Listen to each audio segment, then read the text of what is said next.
January 8th, 9:46 AM, District Court Defendant Lobby Number 1. Hello everyone, Triple S back is more Phoenix Wright, instantly Trilogy, Tribulations, and Recipe Turnabout. There's only 2 more trial parts left of this case and then we're done. And this is actually the second time I'm recording this part because like I always do, I check the previous recording I just finished to make sure everything was fine before I save.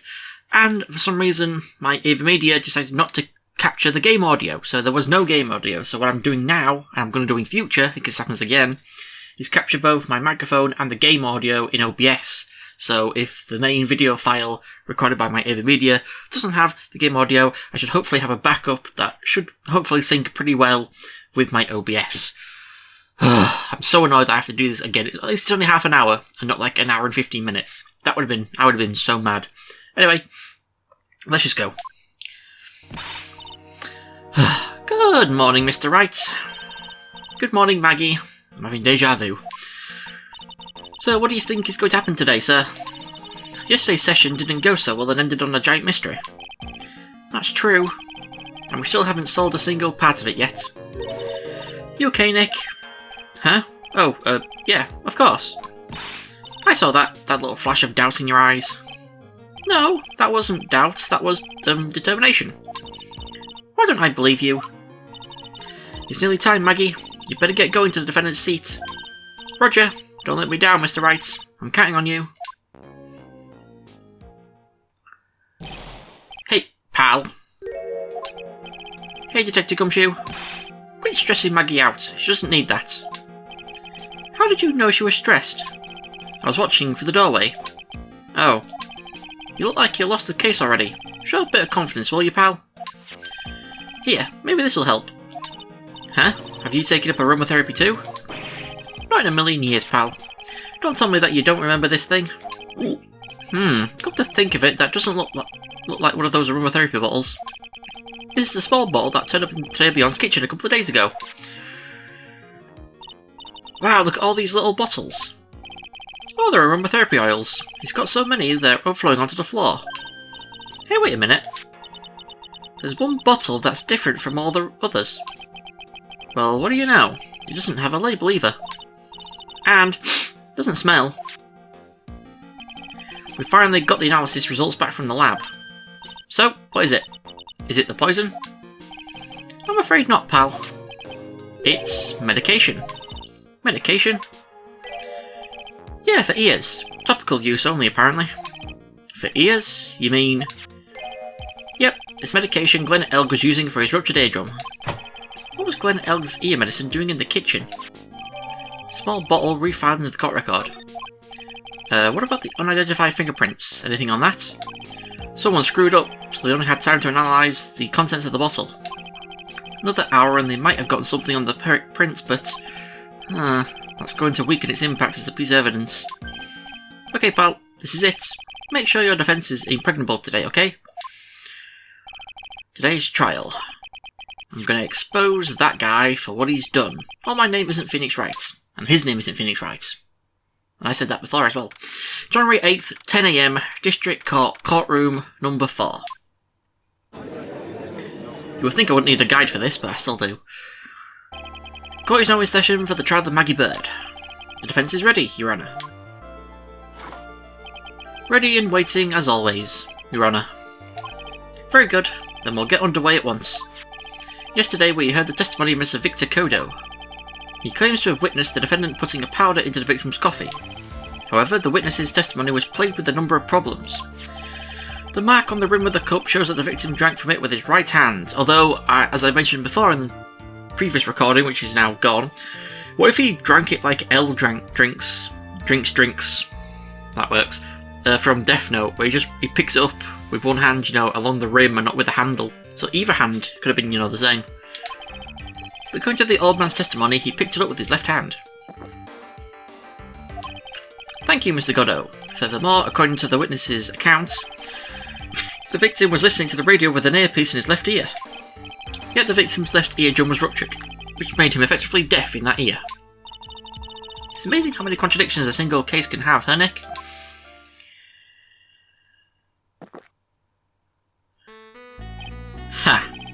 Allow me to enlighten you, Your Honour.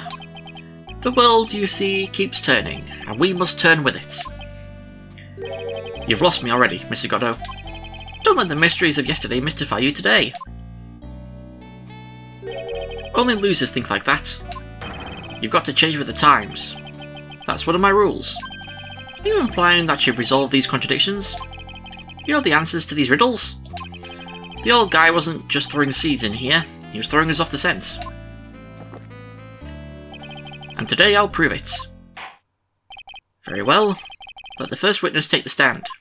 Also, I'm going to just speak English here and translate this broken French-English just into English. And you are... Oh, bonjour everyone. I am John Armstrong, the owner and head chef of the Tourbillon restaurants. Enchanté. Forgive me for asking, witness, but are you a woman?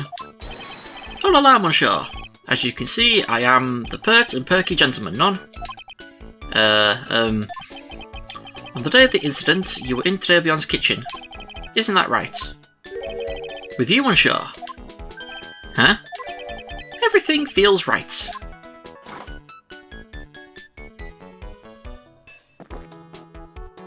Huh. Wow, he's totally unfazed. Doesn't anything intimidate this guy? Very well, your testimony please, witness. Please tell the court what happened that day at Tourbillon. Whee! Volunteers! Okay. At Tourbillon. When it all happened, there were just 2 customers in my restaurant. I remember I was experimenting with some new art deco that day. Like having a large mirror between the tables, for example. Wait, perhaps that is what the old man was looking at. The cup, the earpiece, and the glasses. He would have seen everything in reverse, none? So that's my theory that I had before. Mirror? Whee! Big grand mirror. The most enormous mirror.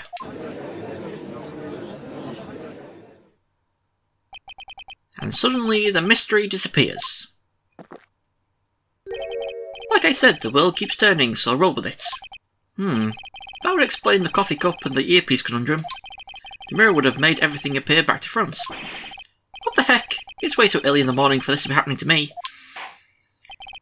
Now then, Mr. Wright, you may begin your cross-examination. Okay, we've got to go to statement 5 and present something. 1, 2, 3, 4, 5. We present profiles.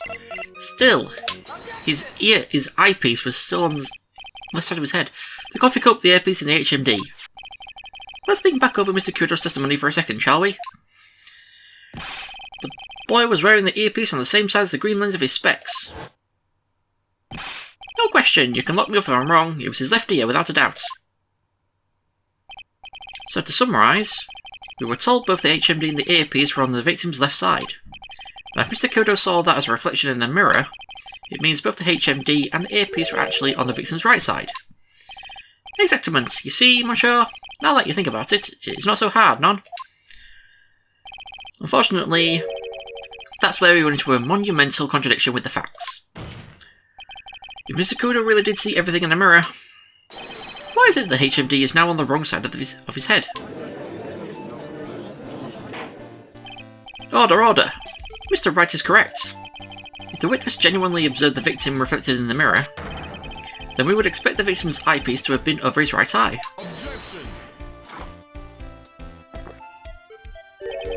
How bitter. Trite, you should have a taste of this bitterness. It'll calm you down in no time. Are we talking about your coffee or something completely different? You don't understand the way the witness thinks. How he thinks? You remember this, I presume?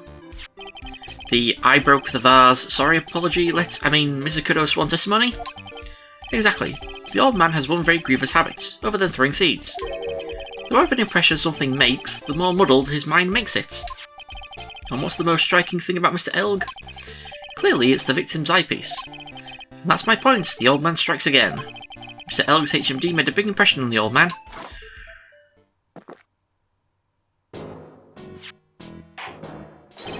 Ah, sorry! The earpiece and the newfangled spectacles he was wearing! Oh yes, they were both on his left ear, do you hear? His left ear! Ha! Well, Trite, Ugh. That's the worst but best impression of Kudo ever.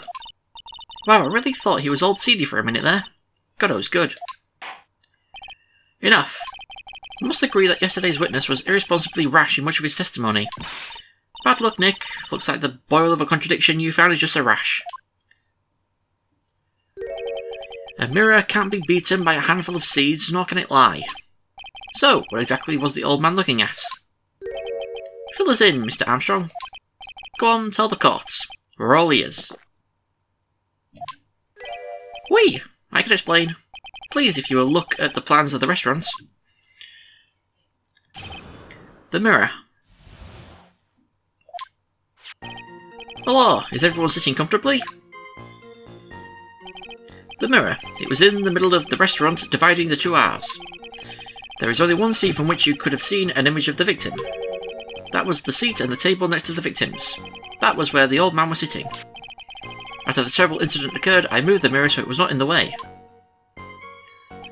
But naturally, I did not touch anything else. I see no problems with the explanation we have just heard. From the table next to the victims, Mr. Kudo could have seen the victim in the mirror. What a nice little coquette I am, confusing all the men like this. Don't worry about it. We can keep up, except for the guy breaking out in a cold sweat over there again. Ah, I hate that guy. You said you didn't touch anything else apart from the mirror. Are you quite sure about that? Volunteers, of course. Very well, Mr. Wright, your cross-examination, if you please. Mr. If. Go to statement 3 and present the crime photo. 1, 2, 3. Only seats visible. Where's that crime photo? I believe it's there. This piece of evidence contradicts the testimony we have heard, Your Honour. The crime photo? Yes, this photo clearly shows something that theoretically should not exist. What on earth do you mean by that, Mr. Wright? Should not exist? Sounds like you're describing yourself, Trite. That's really harsh. Well then, if the defence would please clarify statement. What is the something that should not exist in this photo? Well, that would happen to be this. I think it's pretty obvious that this is what should not be in the picture. The vase? What possible connection does that have with this witness's testimony? Your Honour, I'm telling you that there should have been no vase on this table, because it very clearly contradicts with this piece of evidence.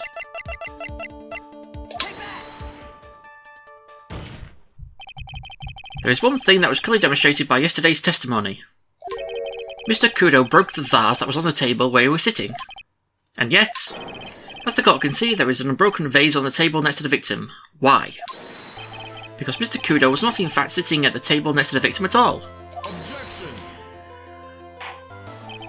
Don't be an idiot, Trite. That's impossible. That seat's the only one Kudo could have seen the victim's reflection from. Exactly. There is only one conclusion we can draw from this contradiction. There was no mirror in Clear Beyond that day. Your testimony, Mr. Armstrong, is an elaborate lie. Mon Dieu! Don't try to confuse the court, Trite. Obviously the witness cleaned up the vase, while the police were taking their time getting to the crime scene. Unfortunately, Mr. Goddo, that doesn't quite work for me. Mr. Armstrong already testified to the contrary. In his own words, I did not touch anything else except the mirror.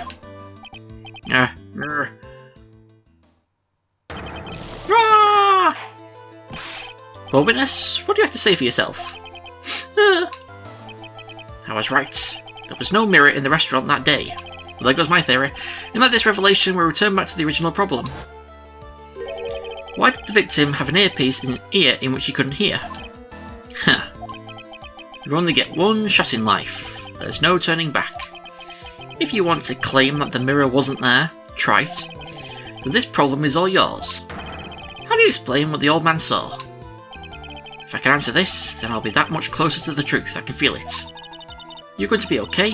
Can you really solve this contradiction, Nick? There's more than just this one contradiction, Maya. What do you mean? Remember what Maggie told us? There was another man at the victim's table, and there was a sample CD on the victim's table. It all flies in the face of Mr. Kudo's testimony.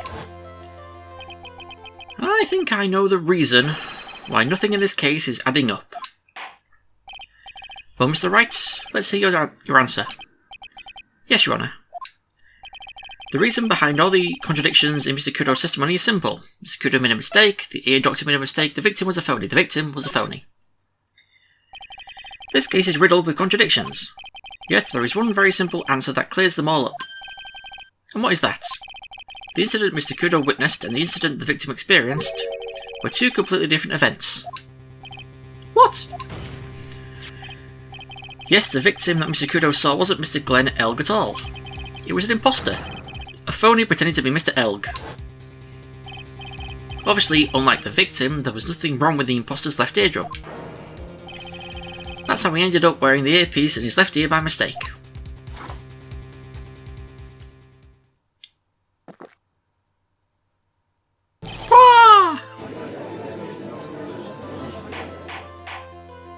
Order in the court. Settle down or I'll clear the courtroom. Quiet, Gramps. Why don't you clear out of here, huh? What did you say? Trites, are you saying that what Mr. Kudo saw was a setup? Yes. Someone pretended to be Glenn Elg and acted out the whole coffee poisoning. All for the express purpose of creating a witness out of one Mr. Victor Kudo. Get real, Trites. Why would anyone want to do that? Isn't it obvious? The thing Mr. Kudo was most insistent about in his testimony was... The serving girl brought him a Javicino, but she put something in it.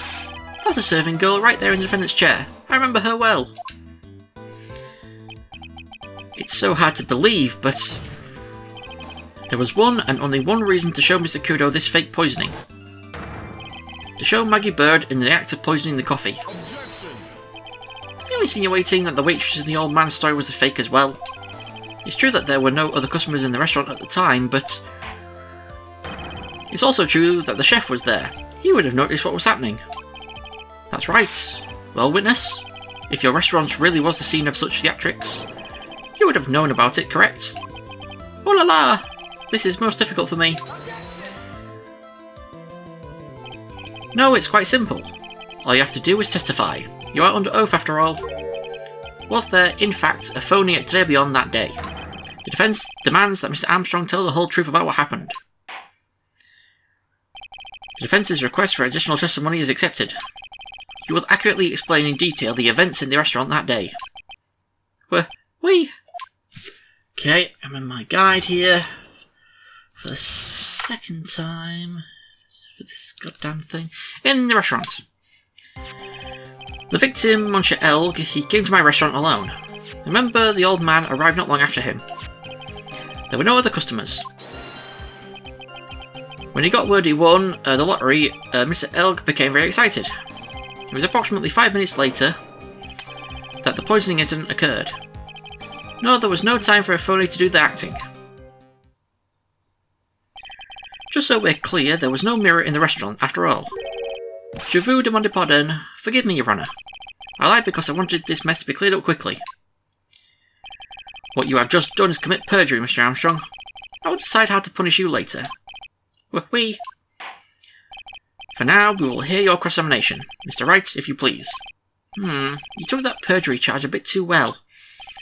But I'm guessing he'll be in more serious trouble after this cross-examination. Okay, so we go to Statement 2. Old man arrived, press. My old man, you mean Victor Kudo, correct? Oui, he comes often for my special coffee. I drank your coffee once, Mr. Armstrong. It's special, I'll give you that. It's worth a sip just for the experience. Oh, you make me so happy, Monsieur. You are most welcome any time. I said it was worth one sip, and nothing more. So old Mr. Kudo arrived at the restaurant around the same time as the victim.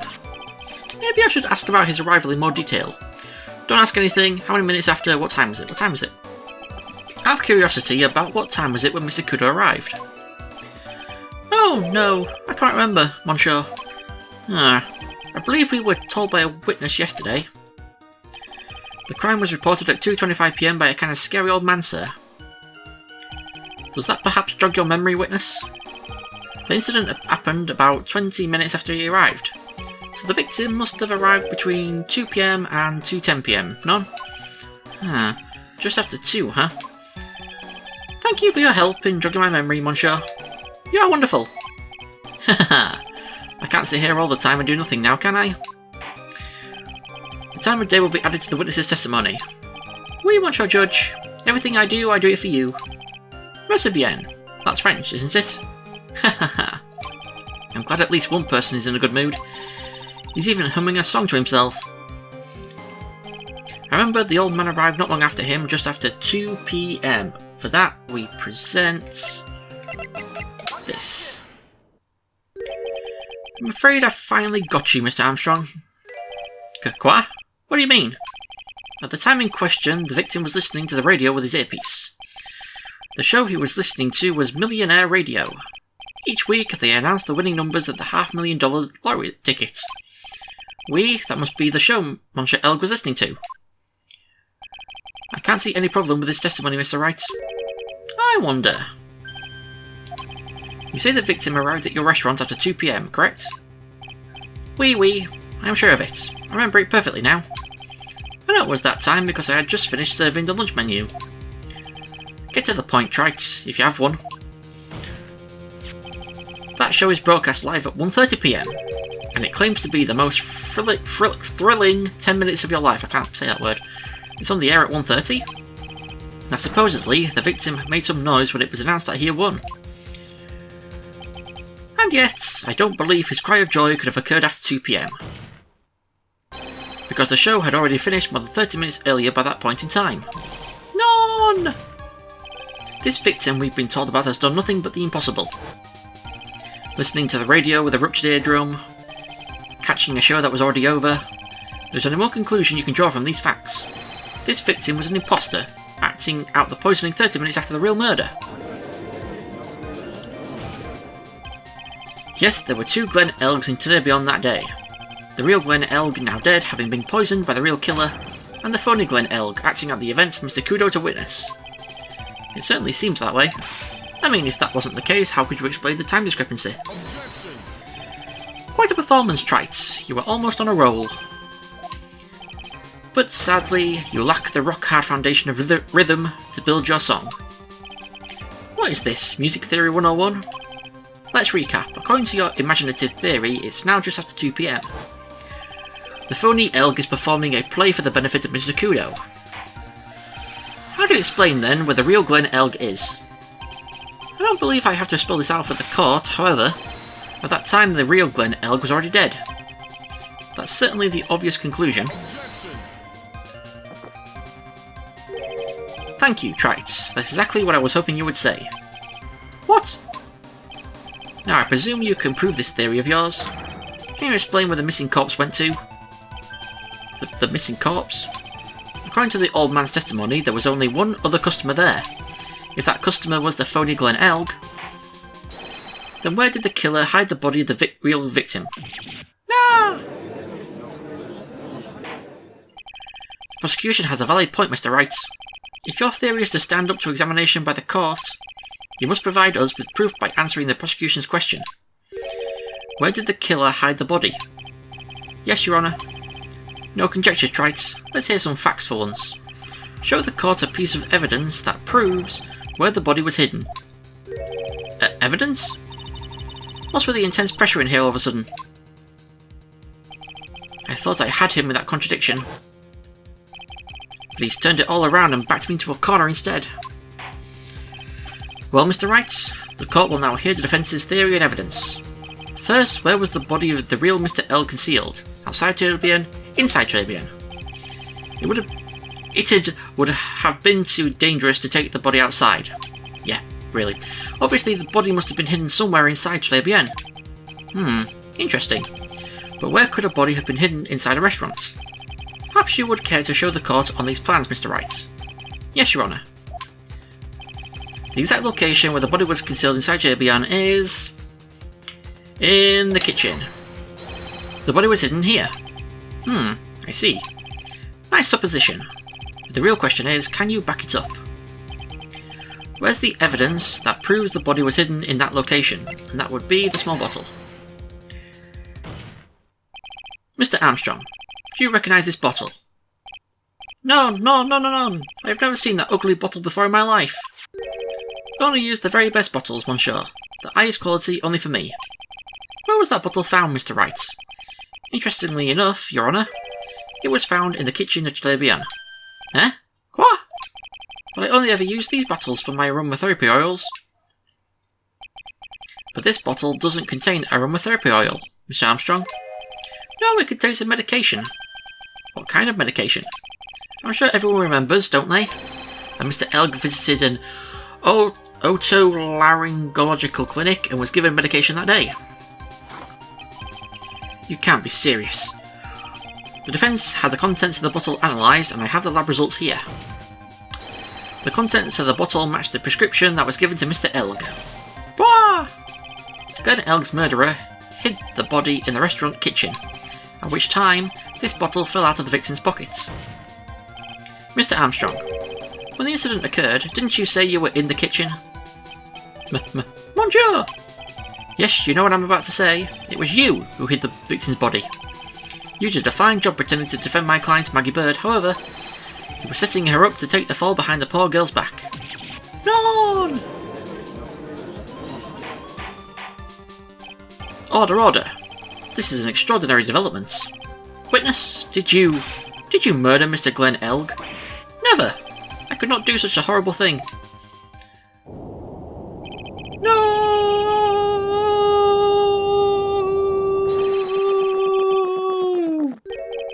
Mr. Goddo. The bitterness. Every time I get lied to, I always down a mug of coffee. That's one of my rules. Do you have the slightest idea how many cups you've had by now? Then I like to do the same to the person who lied to me. I like to take them down with my empty cup. Listen up, chef. How about a brand new flavour in your ear, my H-deficient friend? Je vous demande pardon. Please, you must hear me out. It is a trap. Listen to me. Por favor. Yo hablo español, Mr. Armstrong, and por favor is Spanish. I'm only going to ask you once. Did you do it? None. No, none. Absolutely none. Let's hear it. You've got one shot. Right, Gramps? Witness, the court will permit you the chance to make one final statement. If you lie under oath again, Mr. Goddo's coffee mug awaits you, as does my gavel. Whee! It is clear. What do they always say in the movies? I've got a bad feeling about this. Very well. Begin our final testimony, Mr. Armstrong. Here we go. The confession. It is true, I hid the body in the kitchen. A man forced me to do it. I had no choice. Had to go along with him because there was a reason why I could not refuse. But I did not kill him. I swear it. You must believe me. You were forced. By who? I cannot say, or I will be erased. Let's try a different question, Your Honour. Then. When Mr. Elg died, was he really the only person at his table? There was another man. I knew it. Maggie was telling the truth. You may cross-examine the witness now, Mr. Wright. There's just one more thing I need to do. I gotta break this guy, and I get him to tell us the name of the real killer. To do that, we go to Statement 3. 1, 2, 3, and we present his contract. You have a $500,000 debt, don't you? $500,000? Is this true, Mr. Armstrong? Oui, je suis désolé. I was weak, and I borrowed the money. This is Mr. Armstrong's Achilles heel.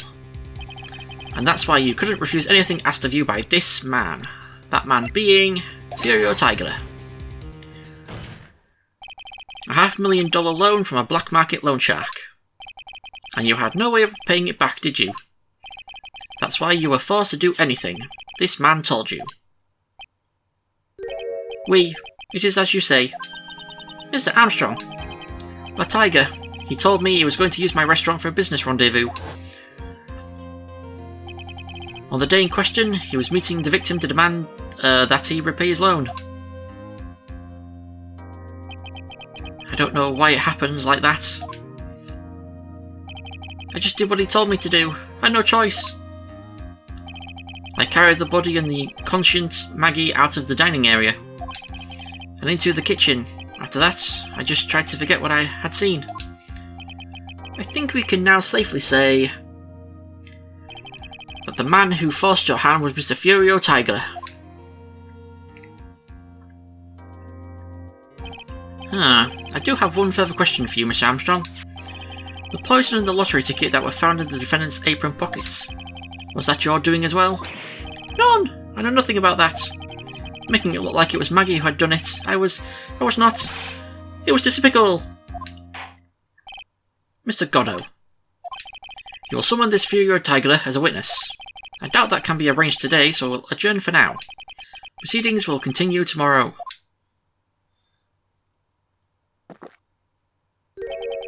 "30 minutes. What? The trial will go on. I'll see to it myself. I need half an hour to get that guy on the stand. Not a minute more." How the? Don't sit back and relax yet, Wright. No one knows if that chef is really telling the truth or not. This trial could still go either way. Very well. Your request is granted, Mr. Goddo. We'll resume once Mr. Tiger is ready to take the stand. Until then, court is adjourned for a 30-minute recess. To be continued. Now, I will see if the actual video file for this part recorded the audio. If not, then hopefully I'll be able to sync up the desktop audio that I've been recording of the game audio with OBS to the video, and hopefully it'll be fine. But goddamn, I was annoyed that I had to do that twice. But anyway, next time we're going to get Furio Tiger onto the stand and see what's what with the whole loan money stuff and everything like that. So, thank you for watching. I shall see you all next time. Goodbye.